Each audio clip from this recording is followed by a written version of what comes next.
কাজের মেয়ে তো আসলো না। এখন এত বড় বাড়ি পরিষ্কার করতে হবে আমার।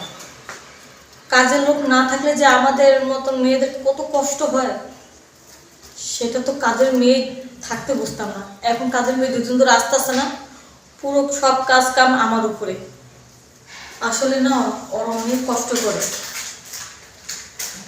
এই যে আমার বাচ্চাটা আসছে, ওরা সামাল দিত, ঘরের কাজ কাম করতো, আর এখন তো আমি নিজেকেও সামাল দিতে পারছি না। এখন কি করবো, করে তো লাগবে।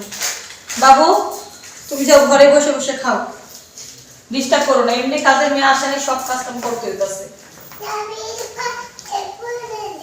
আসলে কাজের মেয়ের সাথে আমার খারাপ ব্যবহারটা করা ঠিক হয়নি। কাজের মেয়েদের সাথে সবসময় ভালো আচরণ করতে হয়, যেন ঠিক মতো খাবার দাবার খাইতে পারে, ঠিক মতন বেতনটা যেন মাস শেষে পায়, সব দিক থেকে লক্ষ্য রাখতে হবে। কারণ কাজের মেয়ে যদি না থাকতো, আমাদের মতো মেম সাহেবরা শাড়ি গয়না পরে সবসময় ঘুরে বেড়াতে পারতো না। কারণ এই ঘরের এত বড় বাড়ি পরিষ্কার করতে করতে সব দিন পার হয়ে যায়।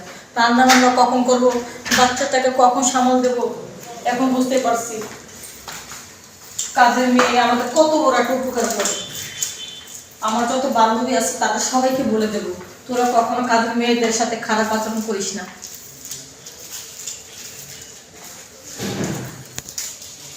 এক সপ্তাহ আসা বন্ধ করে দিলে বুঝতে পারবো কাজের মেয়ে কত কাজ করতো, ওর কষ্টটা কত। এই সিঁড়ি মোছা, সিঁড়ি ঝাড়ু দেওয়া, এই গিরেটা পর্যন্ত আমি ওদেরকে মোছা রাখছি, সব কাজ কাম করছে। কি ফোন এসে, ফোন আসছে, পার্টিতে যাইতে বলতেছে। আমি পার্টিতে কিভাবে যাব? আমি তো ঘরের কাজ কাম করে শেষ করতে পারতেছি না, আবার পার্টিতে যাবো করবো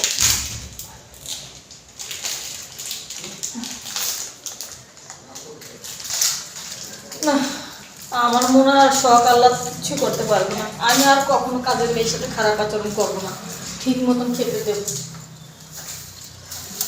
এখন বুঝতে পারছে ওরা কত কষ্ট করতেছে। যেগুলি সব ধুয়ে মুছে সব পরিষ্কার করে রাখতো, এখন এগুলি সব আমার করতে হবে। মামু, মোবাইলটা এখানে রাখো, যাও যাও রেখে দাও। ফোন ধরার সময় নাই, পার্টিতে যাবো কিভাবে? রেডি হয়ে বসে আছি, অথচ কাজ শেষ না করলে তো আবার তোমার আব্বু তো অফিস থেকে এসে খাবার না পেলে তো আবার আমার সাথে বকাঝকা করবে। প্রতিদিন এগুলো মুছা রাখছি, আর আজকে এক সপ্তাহ হয়ে গেল, আবার কিছু মুছতে পারতেছি না।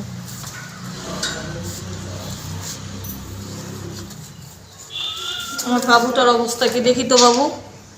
এই বাবুটারে পরিষ্কার রেখে সব সময় সুন্দর করে রাখতাম, আজকে আমার বাচ্চাটার মুখের অবস্থা কি। বাচ্চাটাকে খুলে খুলে রাখবো, পরিষ্কার করে রাখবো, ঘরের কাজ করবো, আমার কিছু মাথা ঢুকতেছে না। আমি যে কেন কাজের মেয়ের বেতন রাখতে দিলাম, ঠিক মতন দিলাম না। ঠিক মতন যদি বেতন দিতাম, ঠিক মতন খাইতে পড়তে দিলে তো কাজের মেয়েটা থাকতো। আমার বাচ্চাটার যত্নটা পূর্ণ করতে পারতেছি না, সকাল থেকে ওর খাবারটা তৈরি করতে পারতেছি না। এত বড় বাড়ি ঘর কেমনি কি করবো? এক জায়গায় যে হুট করে বাজারটা নিয়ে আসবো সেটাও আনতে পারতেছি না। ড্রাইভারের সাথে খারাপ আচরণ করলাম, ড্রাইভার তো চলে গেল। দেখো দেখো, তোমার জামাটা দেখো, ধোয়ারও সুযোগ পাইনি, এমনি মেলা দিচ্ছে, এমনি শুকাইতে দিচ্ছে।